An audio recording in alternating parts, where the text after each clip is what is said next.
Deus tem uma palavra para você. Deus tem uma palavra para você. A Bíblia aberta não é um livro qualquer que você lê e esquece. A palavra de Deus, ela é viva, ela é eficaz, ela se apraz para aquilo que ela é enviada. É como uma semente que vai germinar no coração fértil do teu coração, uma terra fértil, e vai produzir o fruto, amém? Da transformação, da conversão, do milagre, da vitória. Romanos capítulo 15, versículo número 13. Eu vou ler, os irmãos repitam comigo, está escrito assim: ora, o Deus de esperança vos encha de todo gozo e paz em crença, para que abundeis em esperança pela virtude do Espírito Santo. Podem ler.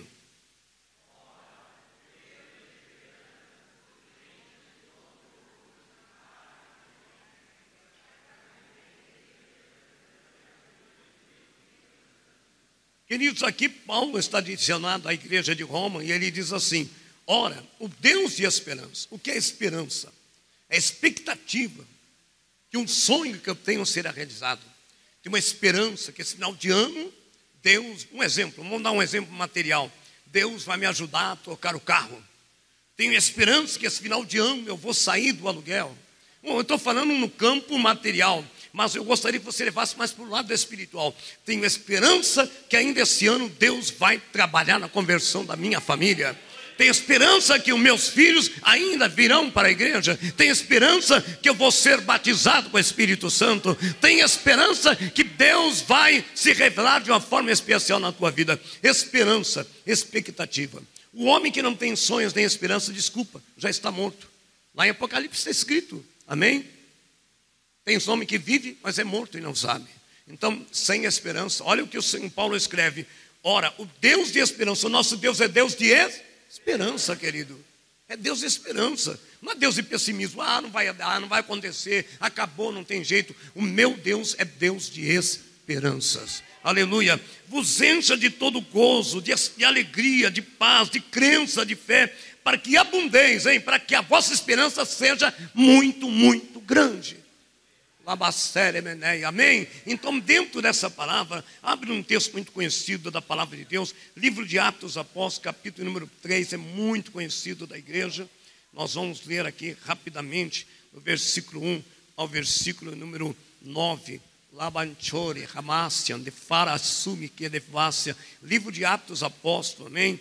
No capítulo número 3, a palavra de Deus, capítulo 3, versículo 1, aleluia, glória a Deus, ao 9. Essa é uma palavra santa, eficaz, e se apraz para aquilo que ela é enviada. Livro de Atos Apóstolos, capítulo 3. Vamos ler responsivamente. Está escrito: e Pedro e João subiam juntos ao templo à hora da oração a nona.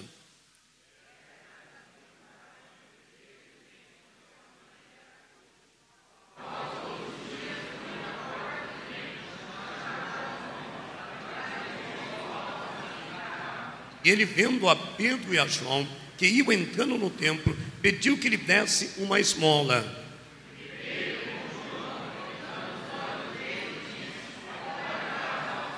E olhou para eles, esperando receber deles alguma coisa.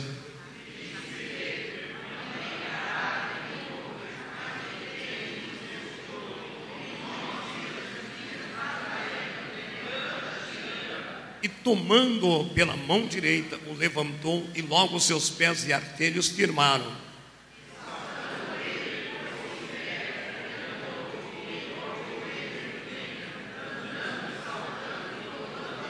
Vamos junto, 9. E todo o povo o viu andar e louvava a Deus. Pode se assentar. Bondoso Deus, nós somos gratos por essa palavra que advém do teu trono e convidamos o teu Santo Espírito para que nos dê sabedoria, discernimento, humildade, entendimento, para que tudo aquilo que for falado à luz dessa palavra traga esperança, libertação, milagres, maravilhas, Pai, porque a tua palavra se apraz para aquilo que ela é enviada. Queridos, eu quero que você preste bem atenção. A palavra de Deus começa dizendo aqui, nesse texto de Atos dos Apóstolos, começa dizendo assim: e Pedro e João subiam juntos ao templo, foram orar juntos. Eu quero que vocês entendam que Pedro e João nem sempre oravam no templo. Eles oravam com Jesus, oravam no monte, oravam nas casas, oravam nas ruas. Mas naquele dia em específico, eles subiram a um templo. E esse templo é um templo muito bonito, chamado Templo de Formosa. Um templo muito conhecido. Mas foi um dia específico. Então, queridos, nada acontece por um acaso. Existe o tempo oportuno, a data, o momento certo. Hoje é a noite de Deus te dá a tua vitória. Hoje é o tempo certo, específico, Alabaxere Meneia, porque existe o tempo, existe um calendário nos céus. Existe um calendário, nada acontece sem um contorno. Nosso Deus é zeloso, nosso Deus é cuidadoso, Ele faz tudo na hora e no tempo oportuno. Pedro e João naquele dia decidiram subir para orar no templo. Eles podiam ter decidido orar no monte, podiam ter decidido orar na rua ou numa casa, como orava na casa de mãe de Pedro, de sogra de Pedro. Mas naqueles dias eles decidiram orar no templo. Ei, templo significa casa de oração. E hoje você está no lugar da bênção. Hoje você está no lugar do milagre. Hoje você está no lugar da vitória. Queridos, agora o que me chama a atenção, que os transuentes, o número de pessoas que frequentavam aquele templo era muito grande, porque era um templo conhecido naquela época, chamado Formosa. Então todos iam ali, alguns pela religião, um pelas fé, outros religiosos, outros por uma curiosidade, mas todos iriam passar para aquele lugar. E ali estava um coxo, um homem paralítico dos seus 2 pés, o aleijado dos seus pés. E o que aquele homem esperava ali? Porque a multidão que passava e entrava era grande. Ele ficava ali esmolando, pedindo uma esmola. Querido, eu fico vendo a situação do ser humano, olhando para a gente. Eu estava vindo de carro para cá com essa chuva, e a gente vê pessoas debaixo do viaduto, já cobrindo com papelão molhado, e a gente murmura, e a gente tem um cobertor quentinho, tem um teto, e a gente está sempre com falta de gratidão. A gente tem que olhar mais para a situação, queridos, e contemplar. Veja bem, quantas vezes nós passamos. É lógico que hoje, em cada esquina tem alguém pedindo algo. É difícil, a gente não tem dinheiro para tudo isso, não é? Mas eu digo para os irmãos, usar a palavra. A semente vale mais do que dinheiro. Às vezes aquela pessoa, às vezes R$5, R$2 faz a diferença. Mas às vezes falar para ele, ó, Jesus te ama e vou orar por você, você não imagina, pode representar muito mais.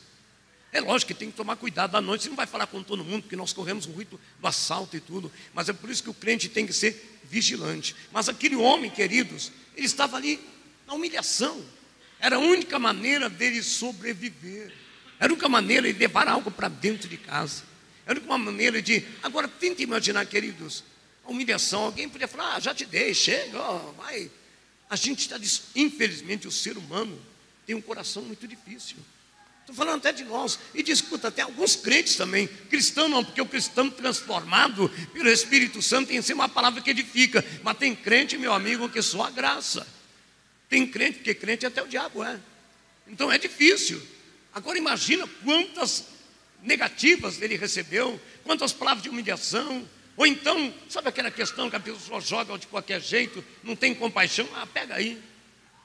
Labasséia, Narábia, Camanavasséia. Aquele homem estava ali na porta esperando a dificuldade. Queridos, mas veja bem, qual era a esperança daquele coxo? Qual era a esperança daquele homem? Receber uma esmola. Receber uma ajuda qualquer, uma moedinha, R$2, sei lá, na época, não sei qual tem o dinheiro na época.